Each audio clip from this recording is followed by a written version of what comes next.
Near mint condition, the home of collected editions. I can't believe they're giving us manga in this format. It's insane. And it's still ongoing.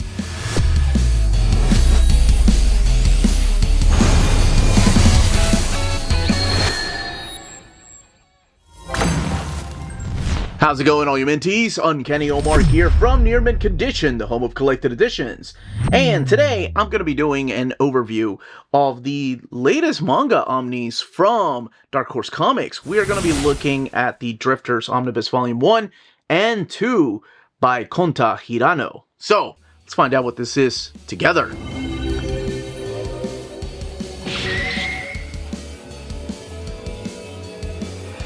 And welcome back, everybody. Before going any further, a big thank you to the folks at Dark Horse for sending us copies of these omnis. These omnis came out in March and in April, so they are widely available everywhere. And one thing I do want to note is the size. These are just your regular tankobon size, except they are kind of like a 3-in-1. So they are as big, or rather as tall as a tankobon. So I know that Dark Horse in the past has done, as a matter of fact, here, let's go ahead and do a quick little comparison, has done other omnis that are a little bit bigger, like so with the Oh My Goddess. I mean, it is taller and longer, and using a different type of paper stock than they are using in this particular omni collections.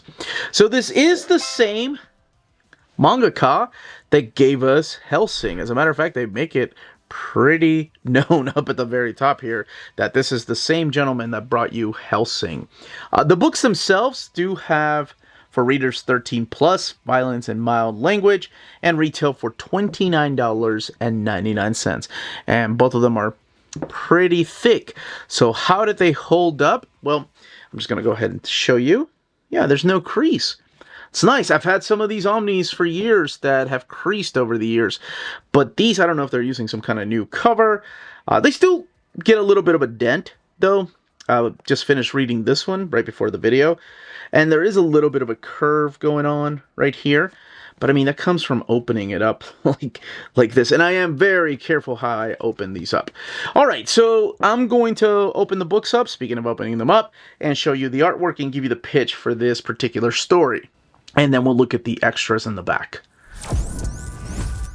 Alright, let's go ahead and open this first volume up. $29.99, but you get 672 pages. And even though this is pretty cool, the pages, or the paper stock, is this newsprint type of paper. It's a little thicker. You still have the color pages come out in color here.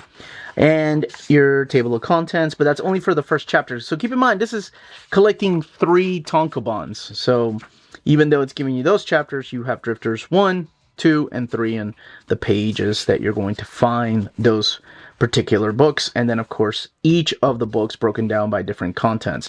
So Act 1 and all the way to Act 11 right here. Fight Song, Transcending Times, The Devil, Moon Over the Castle Ruins, Powerless Ones, Hurry, Go Round. It's almost like a take on music, maybe. But again, 672 pages. The gentleman that worked on Hellsing, the creator of Hellsing, Kohta Hirano, worked on this. And this series does not get enough love. I don't know why that is. I don't know if it's because it's not as bloody and the characters aren't as badass, although they seem to be. I really like the characters in this book and in this series. Alright, so the premise is a really cool premise. The premise is, well, okay, we'll start at the beginning. And I swear I'm not going to go through the entirety of the book, but it is really cool. 1600 Uto Hill, Sekigahara Hara. So it features this character known as Shimazu Toyohisa. And while he's involved in this huge battle that has taken place, he ends up getting mortally wounded. So his opponents end up just stabbing him, and he's dying, and it looks like he is going into the forest to go and die. However, as he's stepping into the forest, he stumbles upon this corridor. And this is when things become really interesting, where this guy is, or it doesn't really say anything, it just says, please take a number. So it is translated, out to lunch, please wait, but it says, please take a number. And he's like, where the hell am I? And the guy just kind of sends him through a door.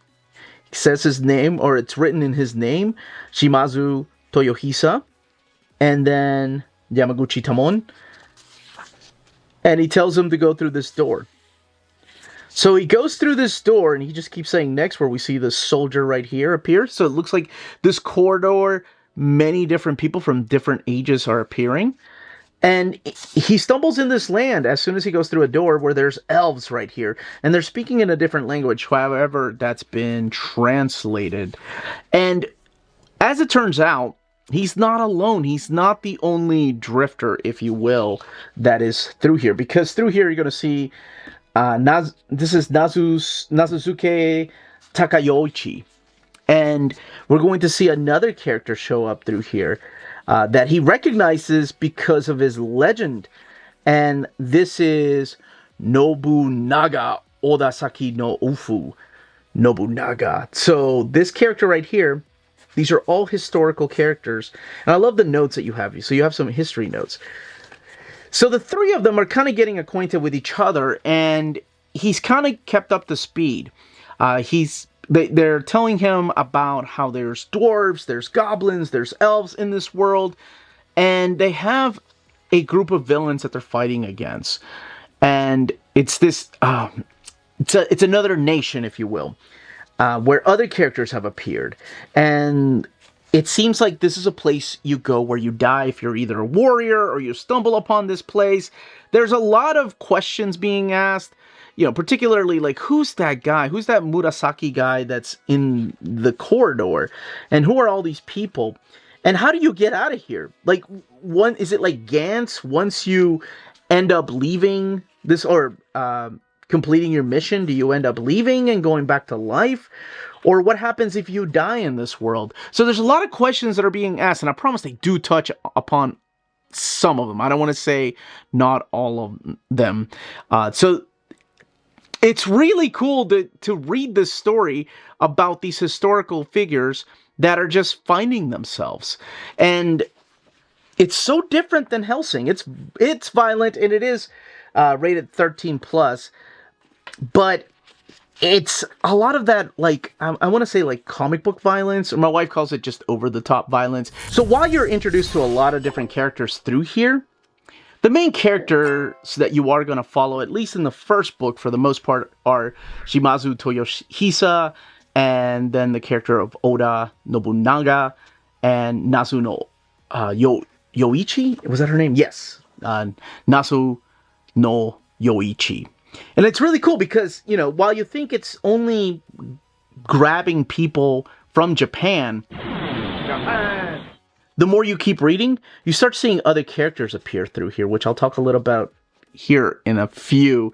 But this character is one of my favorites. This is Abe no Seimi. But you're going to see other characters that come from different nations and also different years. We saw that what looked to be like a World War II soldier. And what exactly are they fighting? Well, I'll explain that here in a little bit. Let's get to the second volume. By the way, at the very end is where the covers to the original tankobon are there. So in cover number 1 here, this is Shimazu Toyohisa, and then you have Oda Nobunaga, and then of course Nasu no Yoichi right there. And then a little bit about Kohta Hirano. And let's look at volume number 2, 688 pages with the cover here of Abe no Seimei. And then again, Drifters 4, 5, and 6. Now, I will say, before I start talking about the villains here, who they might be, this story is continuing. It's been going on since 2009. So it's not really quite on hiatus, because there are a couple of chapters that come out, like, for some reason, like every couple of years. There's enough for 7 tankobon. I don't think the 7th tankobon has been released, so these are the first 6. Maybe Dark Horse decided to do this in order to release the 7th one in America. There's not enough chapters for an 8th tankobon, and I'm not sure how long this series is going to go. Now, I talked about the Drifters, But what about the ends? So we have what could be the villain, or perhaps it's the other side of things, right? It's the other side of the war. And that is the Black King.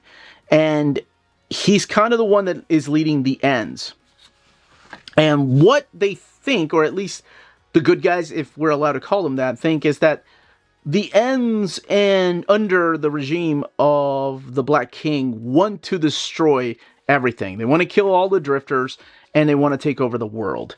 But what kind of world is this if this is the afterlife? If it is indeed the afterlife. Look at that gorgeous artwork. Man, this is killer. Because the one thing with Hellsing was that when the mangaka of Hirano was working on Hellsing, it was an evolution of an artist. By now, you are used to his art style. I don't want to reveal who all is in here because there are some surprising historical figures that make it through here. And it's really cool to see him just being comfortable with his art style, and it keeps like this level of quality. It stays throughout the whole book, and it becomes really awesome. You're going to see anthropomorphic characters appear through here. Man, I love this character of Kano Naoshi, who actually makes it as one of the covers. So there's characters in here that can use magical powers. There's characters in here like the Sundance Kid. There's Joan of Arc. So Joan of Arc actually makes it into the story, but she has, I love the way she looks too. Joan of Arc has awesome magical powers, and there's all these crosses. There's just badass elements to the story. And it's these two opposing sides. And again, the colors, if there are colors that are printed here. And you don't know, the more you start reading the stories in here, you start seeing the political side of things and how each of these characters could be perhaps not really helping, but perhaps are hurting the resistance, if you will. And you still don't know who really are the villains and who are the good guys. It's very gray area. But I like that about this book, that it doesn't reveal everything. Now, the translations are done within the actual panel sometimes, but sometimes they're outside of the panel too. So, but they are translated. Like this, all the sound effects are translated. And you don't know who's going to stay on which side, whether the ends or the drifters. It's really cool. And I like the fact that a lot of questions are being asked by the main characters, because sometimes the characters are just, they go into a battle and they're like, yeah, okay, the guys sound like the good guys. So let's look at the actual covers here with the different characters again. You have, I think that's Butch Cassidy right here. And then this is my dude of Kano Naoshi. And then the character of Abe no Seimei. This particular volume has 688 pages, and this one retails for $29.99. This is the one that has the actual little bit here. Let me show you. This one is the one that has a little bit of the curve on the spine, but still no crease, which is really cool for a book this thick. I like that. But that is the pitch of Drifters. That's what the artwork looks like, and that's how many pages you get in these books. I wish they were hardcover like Hellsing and Berserk and Blade of the Immortal, but I will take omnis and collections of these long out-of-print books. And again, it doesn't get the hype that Kohta Hirano's Hellsing does, but it definitely deserves a look. They are awesome stories and wonderful artwork in here. And then at the end of each of the chapters, I forgot to mention, there are the extras, like the goofy stuff that he adds to each of the stories. So they are in there and they are translated, as well as some of the notes and postscripts. But that, as they say, is that. If you're interested in purchasing either volume, don't forget to check out our sponsors. If you're in Europe and you're interested in buying these books, definitely check out Walt's Comic Shop in Berlin, Germany. They have the cheapest pre-order prices, flat shipping rate of €12 for all EU countries, emails answered within 24 hours, waltscomicshop.com, and you can use the code nearmintcondition at checkout and get free shipping for all EU countries with your first order over €40. That's Walt's Comic Shop, your reliable source for omnis and premium collected editions in Europe. Ding! BD Cosmos, the Canadian leader in graphic novels. They have a physical storefront in Montreal, Quebec, and their website, bdcosmos.com, offers 25% off your order of over $99 or more, and free shipping everywhere in Canada for every order of $250 or more. Their shipping care is exceptional. Your books will stay cozy through the rough Canadian weather and arrive to you in Near mint condition. After checkout, let them know Near Mint Condition sent you their way, and you'll be added to the monthly $25 gift card raffle. Entries are valid for new and returning customers. Don't be afraid to call or email them. Ask them questions. Their staff is always happy to help guide you towards the right purchase. Visit their website, bdcosmos.com, for more. BD Cosmos, with rewards and raffles taking care of customers in Canada. Eh? And that was the content and page count, and of course the build of these Omnis. In the comments down below, let me know if you plan on picking these up, if you're hoping one day we'll get a hardcover collection, or if you have the original printings of the Tankobon.